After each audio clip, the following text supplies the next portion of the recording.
Hello everyone, welcome back. Today we are going to understand about the cost element accounting. Okay, so there are certain changes between ECC and S4 HANA. So we are going to understand. So generally, cost elements are bifurcated into two. First one is known as a primary cost element. Second one is known as a secondary cost element. So primary cost element are those elements which carries the posting or data from FI to CO, or which helps you to integrate from FI to CO. Okay, that element is primary cost element. Okay, so primary cost element basically takes the data from FI and it post in CO also. Okay, secondary cost element we'll see little later. Let's try to understand primary cost element. So primary cost element, while creating, you have to choose the GL account type. So this is new feature. They have given GL account type in the FS00. Prior to that, okay. So let's see in this way. But let's finish the theory, then we'll go and see the practical. So if you want to create the primary cost element, then GL account type you have to choose like primary cost or revenue. This you have to choose. Okay, there is option. So here, while creating the GL, so this is the new feature given in SAP. So if you choose this one, primary cost or revenue, it means that you are planning to create primary cost element. Okay, so we'll see while creating. Then non-operating for, so here they have given one more, non-operating expense or income. So this is also used for PNLGL, but this is used if you don't want to send the data from FI to CO. So you want to do the posting, but the data you do not want to move from FI to CO. In that scenario, you have to create this one. So first let me clarify in this way. This N and P are used for the profit and loss GL, okay, for PNL GLs. Either it can be expense or it can be revenue. So when to use P? You want to use P for revenue and expense GL creation time if that revenue and expense posting data should also move from FI to CO. Choose this one, and this is known as a primary cost element. Second, N, non-operating. This is also used when you're creating any PNL GL, either revenue or expense, but the posting which will happen in that particular GL, you don't want to move the data from FI to CO. That time you select this one. This is known as a non-cost element. Okay, so let's see a few more point. Then creation of cost element happens from the FS00. No more. You cannot use the like KA01, KH1, KA01. These are the T code. From the ECC. If you give this T code, it will redirect you to the FS00. Let's see here.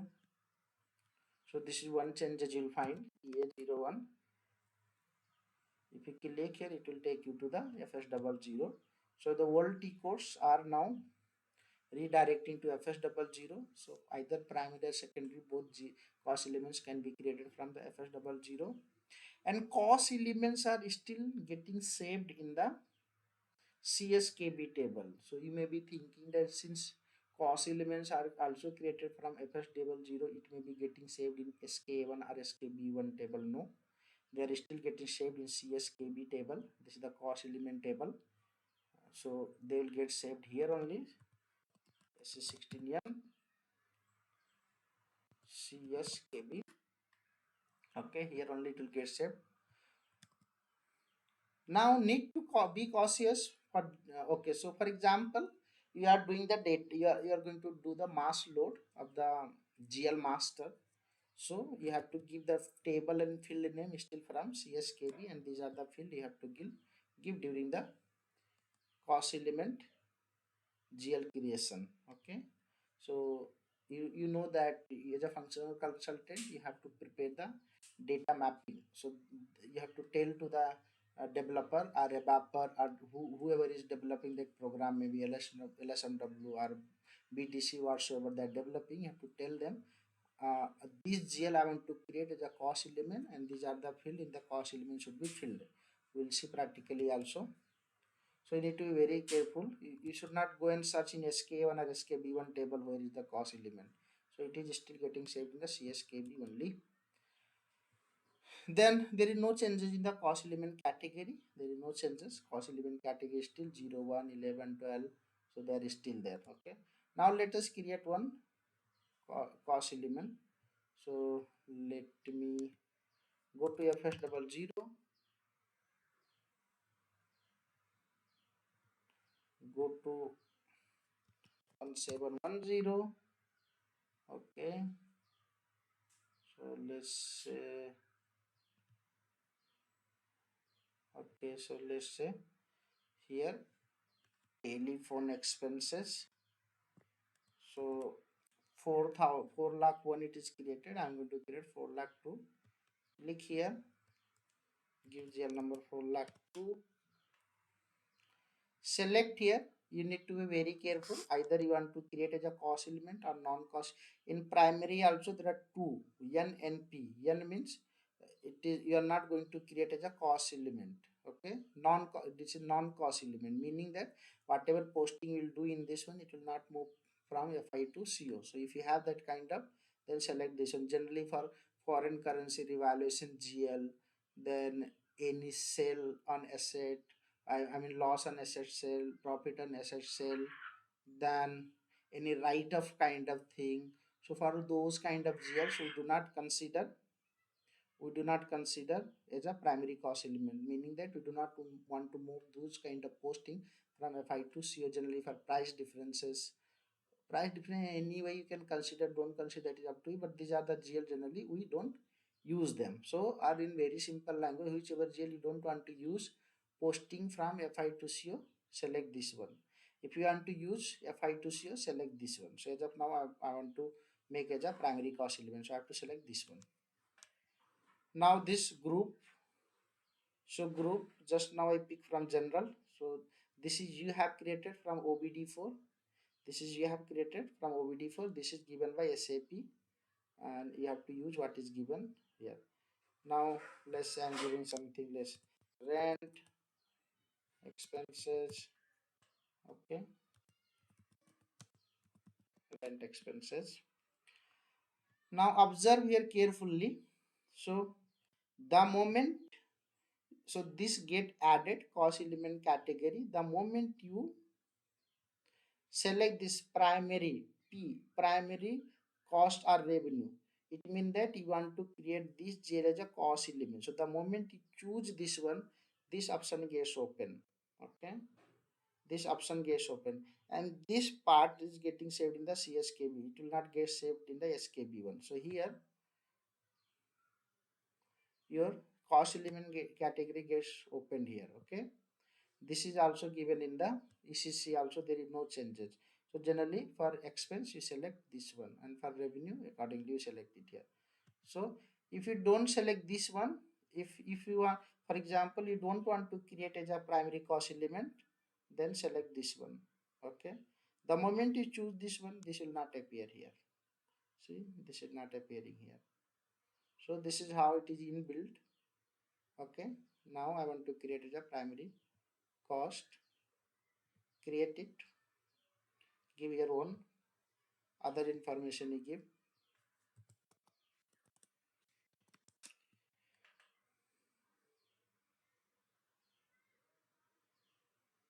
Let us see, field status. Let's say this one I'm selecting.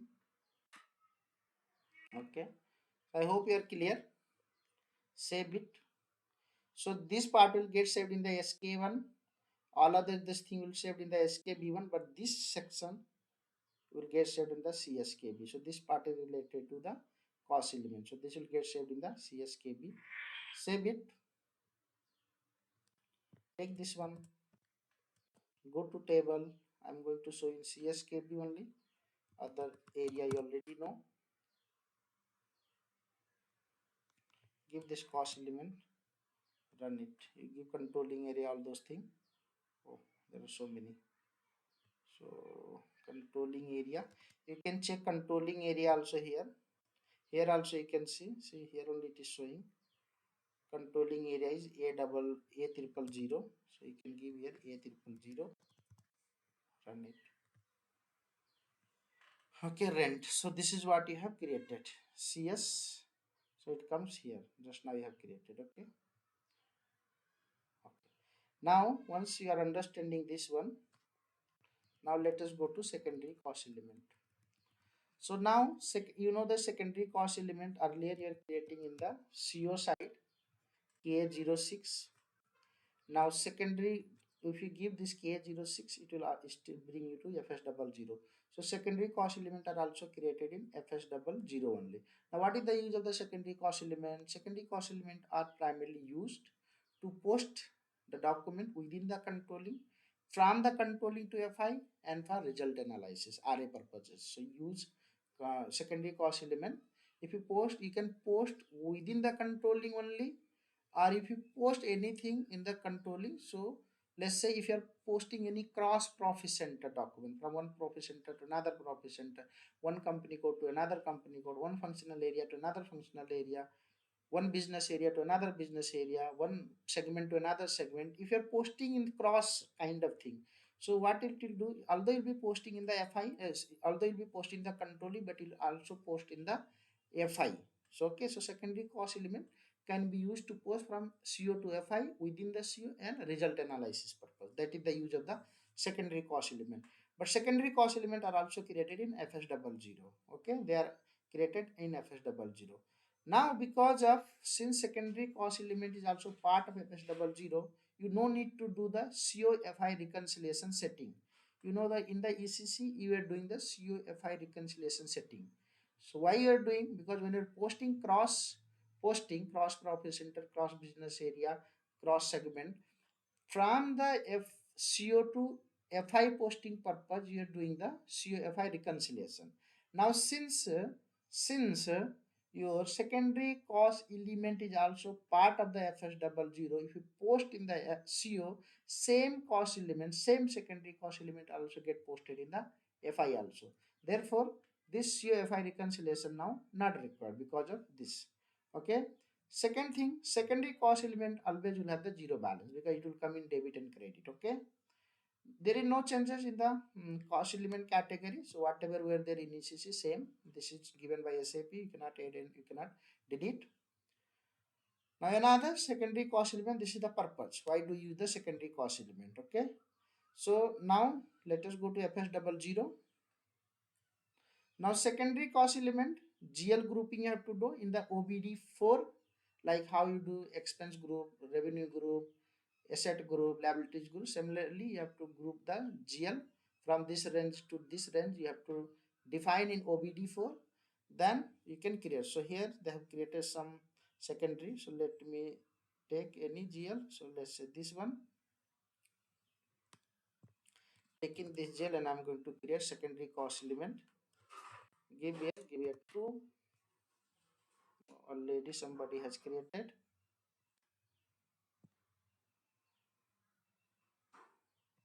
Let me give you 3. This is also created.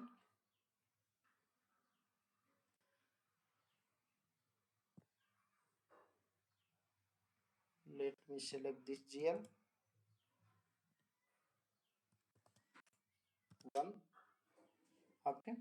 Now when you want to create the secondary GL, you have to select secondary. So this is given by SAP.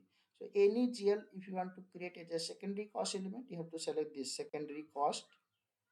Then you select the secondary cost group. This you have only defined that you have to select. This is coming for OBD4. You write here secondary GL anything for activity allocation purpose or assessment distribution, for whatever purpose you want to use, give that name. Let's say I'm giving secondary cost element. Okay, give here, come here. So the moment you select here secondary cost element, secondary here, see this field gets opened. This cost element category of the secondary cost element get open, not primary, not 0 1 11, not that one. It is secondary cost element category gets open. Okay, so you can choose anything whichever you unless override. Okay, so this is how they are created. So I hope you are clear how to create primary and secondary cost element or non cost element. Say bit give here for secondary SAP has given ACC, this one field status group, you can save it. Now this will also get saved in the CSKB only. Okay, come here, save it here, run it. Okay, I hope you are clear. So although you are creating from FS00, it doesn't mean that cost elements are getting saved in the SK1 or SK1. They are still getting saved in the CSKB table. So I hope you are clear about the primary and secondary cost element, how to create and how to. Now there is something called statistical cost element. There is no as such category, but you have to know. Sometimes even in interview also they ask. So statistical cost element, these are the optional. Either you want to use as a statistical cost element or not, but they are primarily used for the fixed asset GL. Okay, they are primarily used for fixed asset GL for the budgeting purpose. Okay, and this cost element are category are 90. So if you find any, so they are automatically get assigned. I mean, you can also assign. You have to do the activation. I'm not going to talk much about this one. So you can see any GL created with the 90 cost element category, it means that that is a statistical cost element, and this is used for the budgeting purpose, and this generally used for fixed asset GL and inventory GL. You'll find for this kind of GL, fixed assets and inventory GL. Okay, so this is all about your cost element. So I hope you are clear. Primary cost element, primary cost element and secondary cost element. In primary cost element there are two primary costs, this one and non-operating. So if you select primary cost and revenue, it means that you are creating primary cost element which will take the value from FI to CO. Non-operating, it will post only in FI, it will never go to CO. Secondary cost element, you understand what is the purpose. So we either you want to post within the controlling or you want to post from FI to sorry CO to controlling or for result analysis purpose. Okay, so these are the some feature, and you need to be very careful if you want to do the upload program you want to create to the to load the GL master. So if you want to create any GL as a cost element, then these are the fields also you have to include in your load program. These are the fields also you have to load in the load program. Along with that, controlling area also you have to load, and from and to date also you have to enter. See, from and to automatically it picks. So in your load program, these two fields also should be there, and you have to manually enter it. Okay. Here based on controlling area validity date, it picks here. Okay. Otherwise you have to give manually. You have to give manually if you are doing the load program, because here nowhere I have entered from and to date for the primary or secondary GL. It system automatically picks here. But when you're loading, this field should be in your load program, and you have to input the data manually. Okay.